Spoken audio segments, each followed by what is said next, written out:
Did you know that Indigenous peoples in North America were among the first people on the planet to mine metal and fashion it into tools? Or that within potlatch economies, copper items rise in value each time they're purchased, ceremonially presented, strategically resold, or given away? Today, I'm inside the world-famous Museum of Anthropology at the University of British Columbia, learning about the connection between Indigenous cultures and mining. And it turns out it's a deep one. The latest research suggests Indigenous peoples on this continent worked pure copper ore nearly 10,000 years ago. Today, many nations are reconnecting with that proud tradition by partnering with the mining industry to develop projects on their territory. But forging those relationships and ensuring they're truly equitable doesn't come without its challenges. I'm Robin Stickley, and this is Why We Mine, presented by Teck. This season, we're exploring some of the biggest challenges facing the mining industry and our society as a whole, with a focus on themes like trust and transparency, sustainability, critical minerals, reconciliation, and much more. In this episode, we're going to tackle one of the most challenging, nuanced, and important topics on that list: how the mining industry can rebuild and repair its relationship with Indigenous communities around the world. After all, Indigenous peoples have been mining and using metals for quite literally millennia, and their knowledge, skills, and stewardship of the land are equally critical to our shared future. And a quick warning here, some sensitive topics come up in the conversation, including trauma, suicide, and residential schools. So please take care. And to access support for you or for others, see the show notes for resources. Now let's dig in.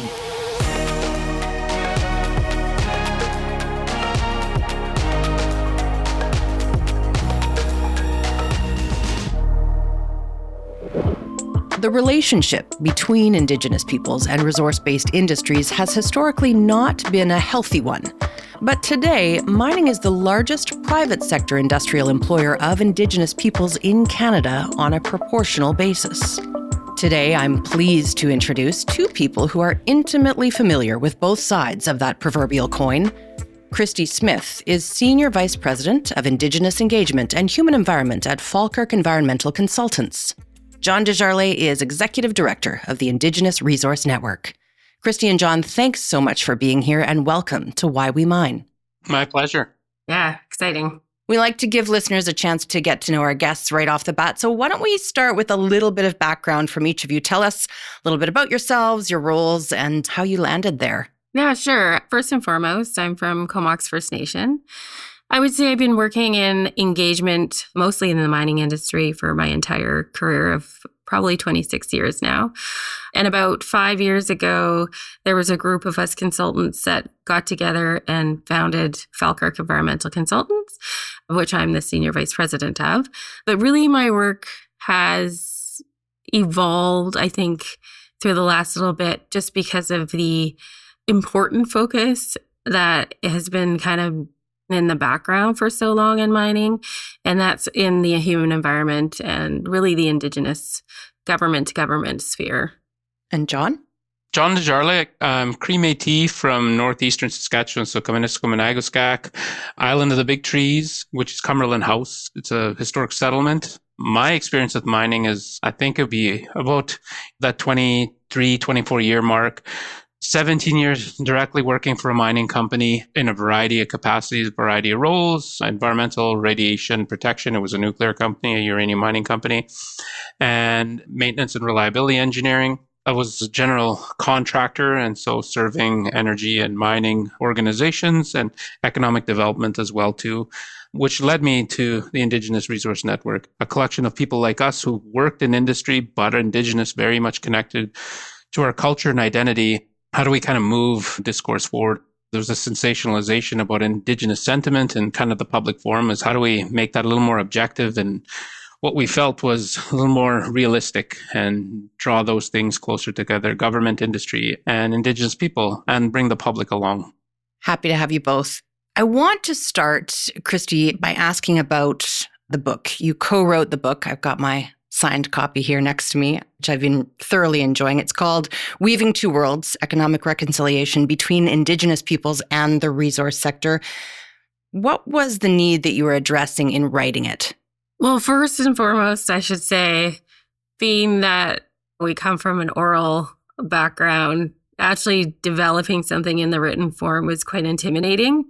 And so a lot of the times I'm just kind of reiterating all those things that were in the book to clients and to companies. And I was like, we need to document some of this best practices in the written form so that people can take it and they can learn from it. It's a pretty simple read, but it gives some good best practices and thoughts and brings awareness really into self-reflection.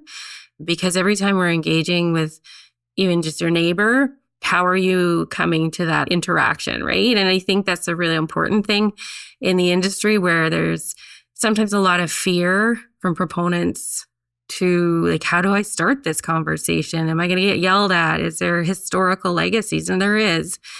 And there's a lot of conversation that's held before you actually get into the conversation about the company and the project at hand. So I think it was just really trying to give a first step to those that just needed some backup as well.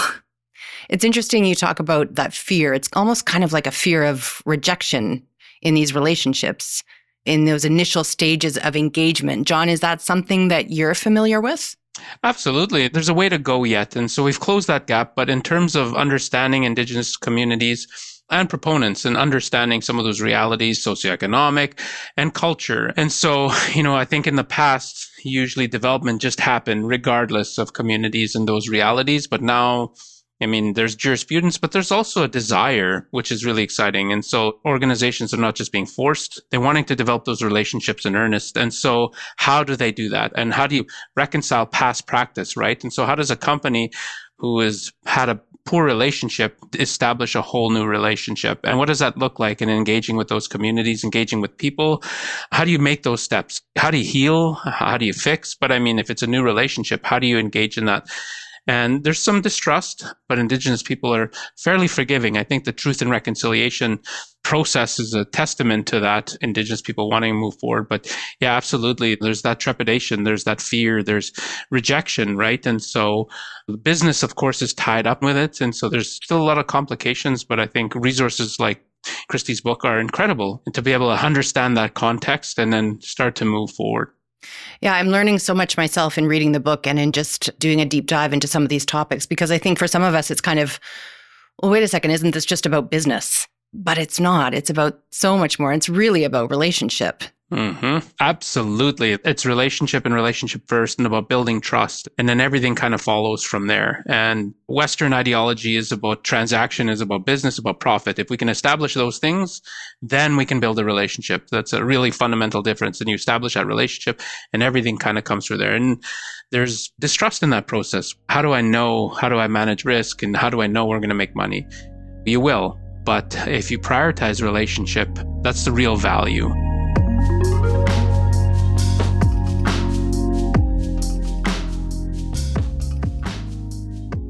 You've both talked about this idea of the 7 generations mindset and how it could help reconciliation between mining and Indigenous communities. Maybe for listeners who aren't familiar, what is this 7 generations mindset? How does that work? Sure, I'll take a stab first and then I'll pass it over to Christy. So in terms of development, in terms of decision making, the decisions we make today, will they affect 7 generations into the future? And so if you look at that from a mining context, if we're going to develop a mine, what are those environmental impacts? Are we managing them 7 generations out? But also in terms of not just environmental sustainability, but livelihood and wealth creation. So is that going to move through 7 generations? And so it's less of what's our quarterly dividend, what's our annual return. It's what is the total impact, and is it going to extend out? And it's a framework for thinking longer term, right, past the immediate, past making a decision now, past rising stock prices for IPOs and things like that. It's we're here, there's long-term impacts. Are we making sure that we're managing the detrimental, but we're also maximizing the positive in terms of that sustainable long-term gain? So, Christy, we're thinking about what the world looks like and what we think would benefit a world that's more than 100 years away. That's an interesting idea. Well, I think if you plan that way and you manage that way, and that's the foundation of that teaching, is that you're taking care of the current situation, but you're managing it for the future. And I think some of the issues that we see in the processes is that a mine can come in for a very short term and be gone.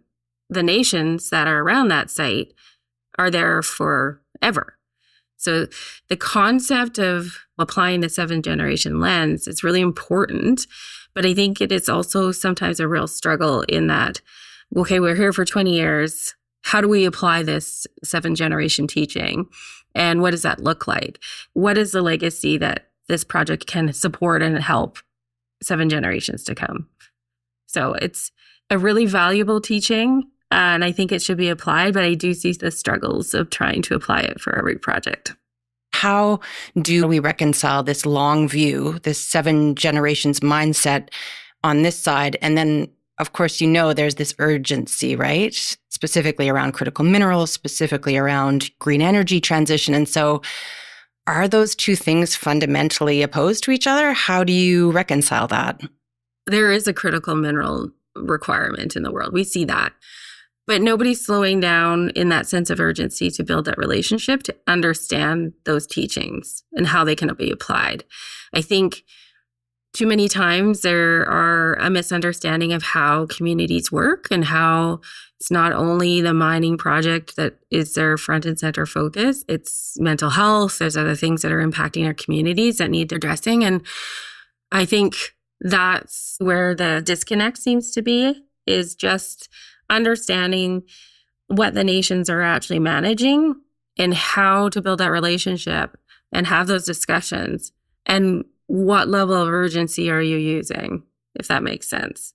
There's a sense of urgency, and I'm not discounting that. It's just, where's that balance? And if you apply too heavy of a sense of urgency, you're going to wreck that relationship. Right. So you need to have some sort of balanced piece there. And I think part of the issue with the critical mineral strategy is that we understand that we need to be moving forward this way, but where is the disconnect that's going to occur? Where is the distrust that's going to grow? Yeah, and a couple points to that. I was at a working group recently with bureaucrats, with diplomats across the border, and with industry. And we talked about national security and regional security. And we talked about a lot of these things.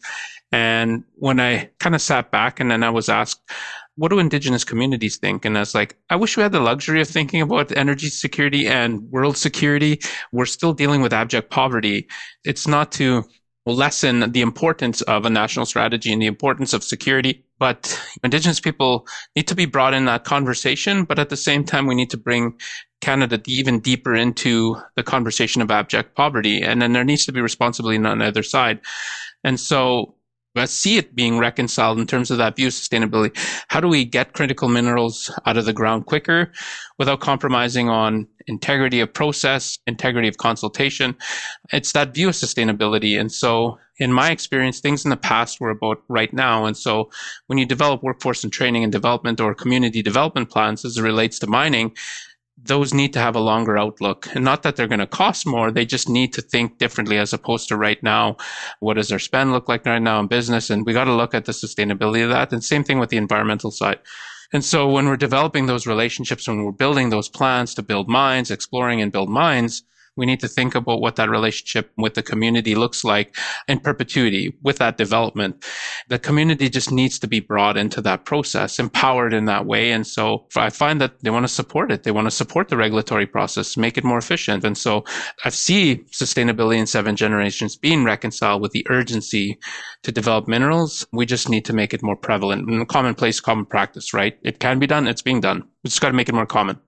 The priorities sound like they may be inherently different, though, on both sides, is what you're saying. Absolutely. And so when we think about development and we think about investment in building a mine, there's an end date. It's a project. Even though We're exploring, we're finding, we're developing, we're producing, and we're done. And usually the government then takes responsibility for those in terms of monitoring in perpetuity. And then it becomes a public issue. But development is usually private. It's usually investment, it's organizations, it's companies that are investing in that. And so that's the pivot or the shift, is what does that relationship look like?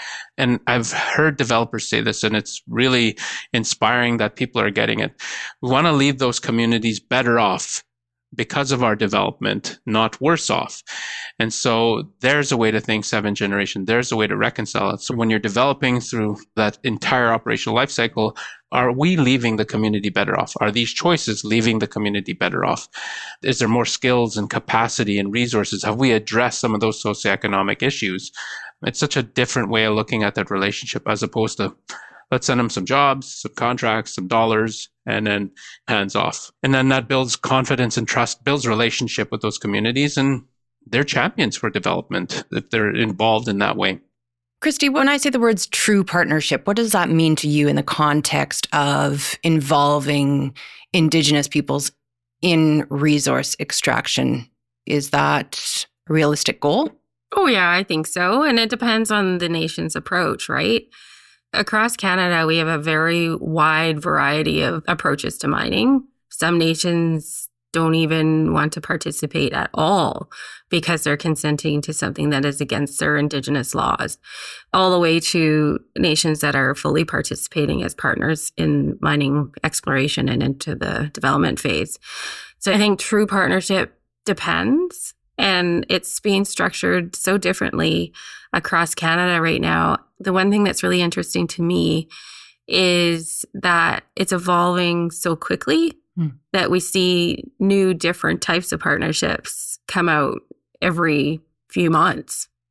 Just reflecting back on my book for a little bit, I had a bunch of case studies in the back, or we developed a bunch of case studies, and we are way beyond those. And really, there's like 10 more case studies we could write this month alone on partnerships. So yeah, it's just an evolving place. I think the takeaway I would say is that the partnership has to be honored by both sides. It really has to be a true partnership. It has to be wanted by both sides. And I think it's easy for a company to come in and say, I want a partnership. Right. Where the nation, we got chief and council, but they represent a whole community. And sometimes the community doesn't necessarily want that partnership or sees a different view of that partnership. So there's a little bit more intricacies, I think, from the nation side that have to get worked through to have that true partnership. And there's also, goes without saying perhaps, but no kind of one size fits all here, correct? Each nation may have its own approach, as you said. Yeah, 100%. John, did you have anything you wanted to add in on that one? Yeah, a few thoughts. There's so many different type of business relationships that reflect partnerships, but I think some of the tenets of partnerships and good partnerships, meaningful partnerships, are around values, right? There's got to be honesty within that partnership, in the risks and the rewards. And those partnerships are not always relationships of equals, but they need to be equitable. We need to respect some of those differences and support each other. It's like anything else. And so what do we know? What are we good at? And recognizing that those communities have incredible, not just leverage, but there's incredible depth to them. Once we kind of see past stereotypes and anything like that, there's incredible value in developing those relationships. And so there's some things there that I think underpin good partnerships, that honesty, that humility, learning together and sharing in some of that together. From a business perspective, partnerships where you see sharing and equity, where communities own alongside with investment organizations, then there's a deep business relationship and a deep business partnership where you share in the risk and reward, and you share in the responsibility of governance and engaging in the regulatory process and right through mine development. So those reflect deep, meaningful partnerships, but they cascade all the way down to what Christy mentioned. There's communities that, in terms of the spectrum of their development, they're kind of on that process or on that journey where their partnership might be just simply contracts, or they might not even be in support of certain development. And we have to respect that sovereignty of those nations. True partnership is not just treating your partner as a stakeholder or as a process or a box to check, but as someone that you make decisions with, and you share in that responsibility and you share in the rewards and the risk.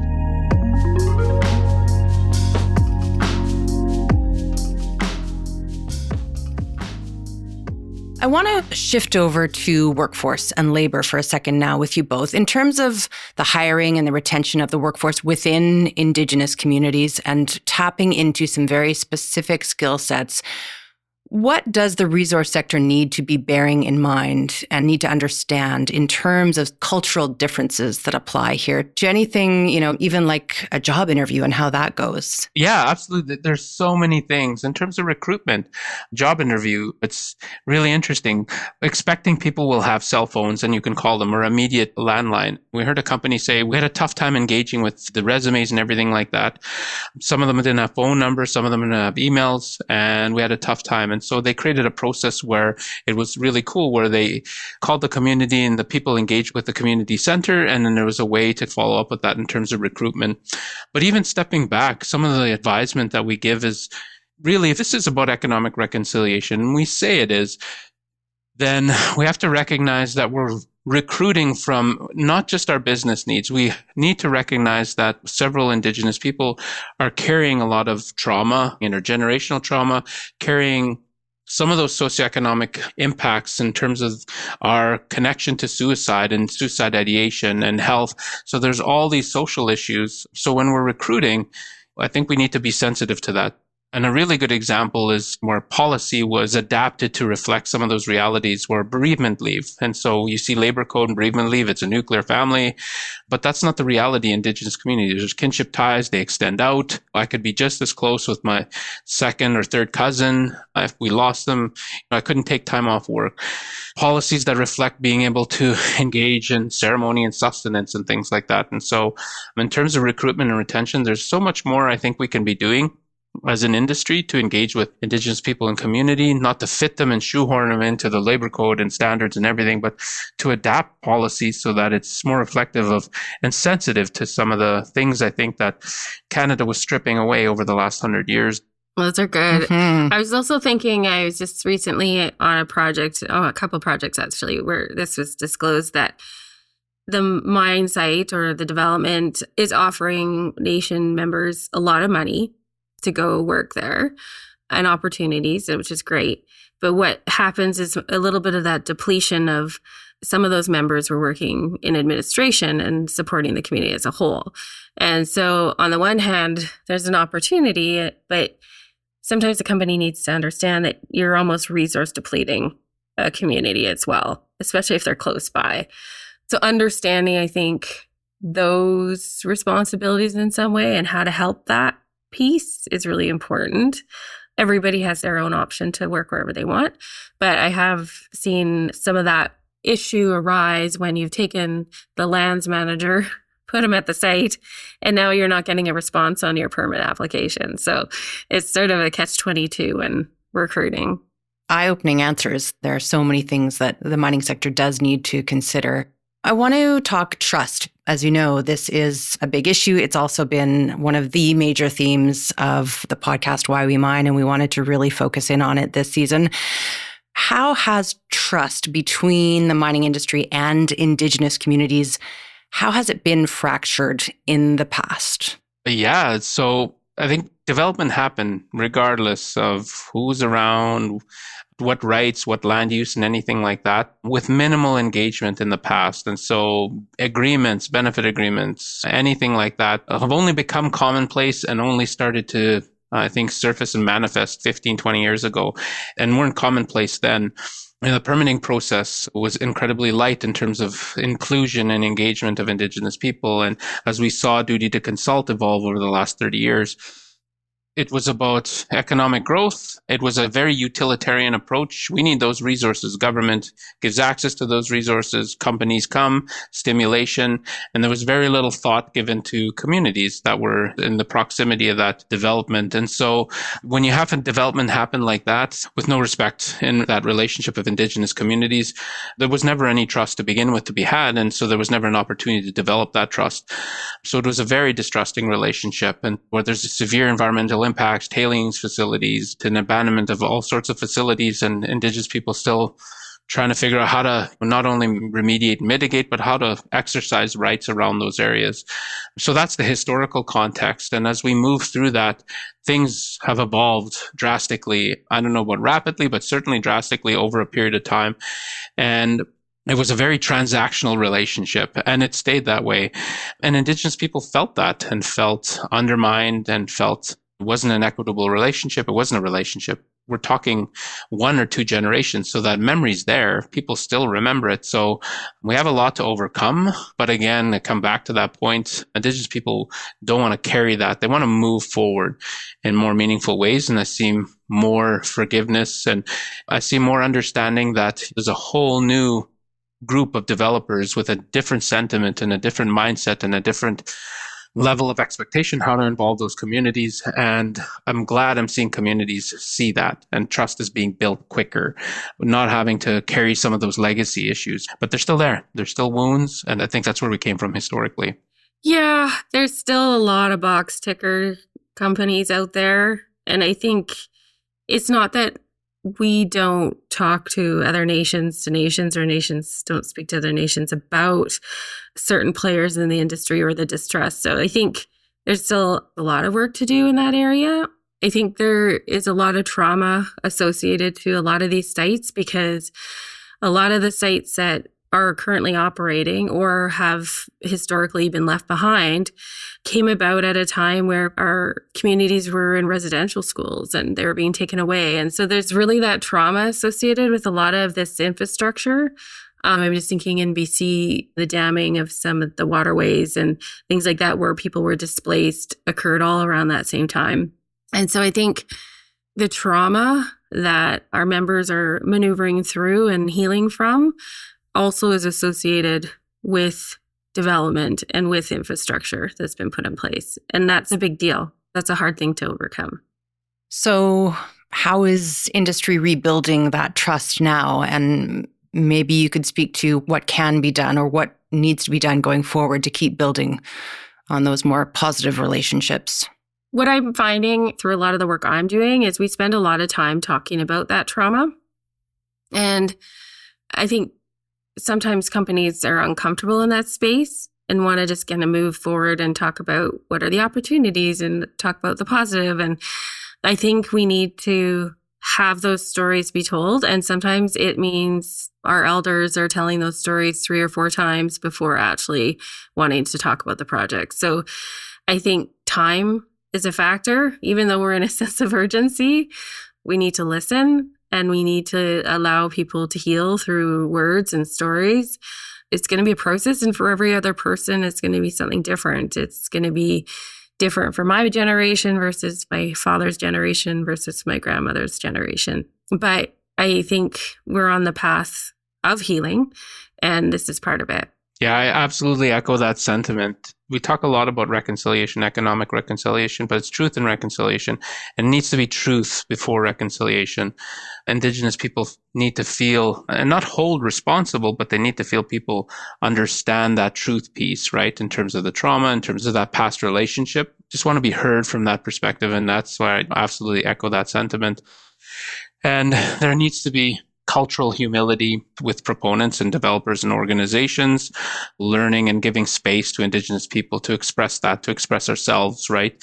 As Indigenous people, I remember talking some years ago and said things really changed for me when I felt I was no longer going to leave the Indian at the door. I was going to bring my whole self through every opportunity. And again, it's being heard and seen as an Indigenous person, and that not being polarizing for anyone and just being accepted in that way. And I think any opportunity you can operationalize that through relationship policy or anything like that, give space to Indigenous people so that we self-determine and participate on our terms, and we support on our terms, we integrate into systems on our terms, we help innovate and evolve on our terms. I think the more that happens, trust is built quicker and quicker and quicker. John and Christy, this has been such an incredibly important conversation. I want to say a heartfelt thank you to both of you for sharing your wisdom with us today. Thank you so much. No problem. And that's going, thank you. Thank you so much. My guests have been Christy Smith, Senior Vice President of Indigenous Engagement and Human Environment at Falkirk Environmental Consultants, and John Desjarlais, Executive Director of the Indigenous Resource Network. As I wrap up a day of learning inside the Museum of Anthropology at UBC, this is the part of the podcast where I usually share my thoughts and reflections. But in the spirit of today's conversation, we're going to do things a little differently this time and give the last word to our guests. I asked both John and Christy what they would like you to take away from this episode. I think an important takeaway is have that openness and that humility and that understanding that there's incredible opportunity and capability with Indigenous people to participate more meaningfully. I've got to do some incredibly cool things, but there was key people within that journey that accepted me for who I was, didn't try to create something out of me, gave me a space to be who I was, and listened to me. So I ask people to open up your heart and open up your mind and have some humility and listen. I think the most important takeaway that I could leave here is probably take the time to actually learn about who you're engaging with. Listen to the words, but also listen to the silence.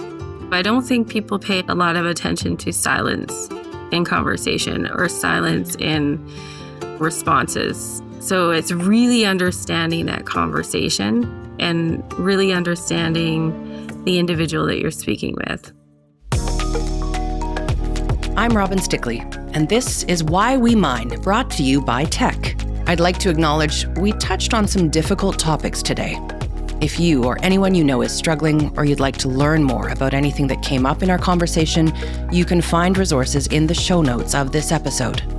Thanks so much for listening, and thanks also to our talented production team. Our senior producer is Rian Ford. Luke Battio is our sound engineer, and our project lead is Maria Santoban. Additional support provided by Jar Audio. Until next time.